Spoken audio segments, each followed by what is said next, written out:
New மாம் challenge எல்லாருக்குமே இருக்கிற ஒரு பெரிய டாஸ்க் என்னன்னா, குழந்தை எதுக்காக அழுகுது அப்படின்னு நம்மளால ஃபைண்ட் அவுட் பண்ணவே முடியாது. கண்டினியூஸா அழுதுட்டு இருக்கும். அதுவும் 2வது மாசம், 3வது மாசம்லாம் ரொம்ப அழுதுட்டே இருப்பாங்க. எதனால அழுது அப்படின்னு சொன்னோம்னாக்க, கோலிக் டைம் அப்படின்னு சொல்லுவாங்க. அதாவது குழந்தைக்கு வயித்துல கேஸ் ஃபார்ம் ஆயிட்டு, சின்ன சின்ன வலிங்க எல்லாமே சேர்த்து வலிச்சுக்கிட்டே இருக்கும். கண்டினியூஸா அழுதுட்டே இருப்பாங்க. அதுக்கு வந்து நான் லக்கிக்கும் சரி, ஹனிபிக்கும் யூஸ் பண்றது அப்படின்னாக்க, மம்மாயத்தோடைய பேபி ரோல் ஆன்.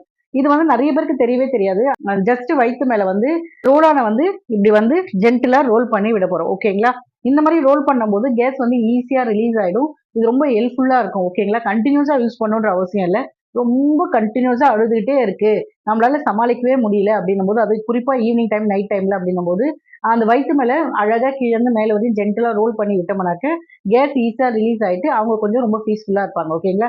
ஸோ நான் லக்கிக்கும், ஹனிபிக்கும் யூஸ் பண்றது மம்மாயத்தோடைய பேபி ரோல் ஆன். அதாவது கேஸ் வந்து ஈஸியா ரிலீஸ் ஆகுறதுக்கு, கோலிக் டைம சமாளிக்கிறதுக்கு. ஓகேங்களா?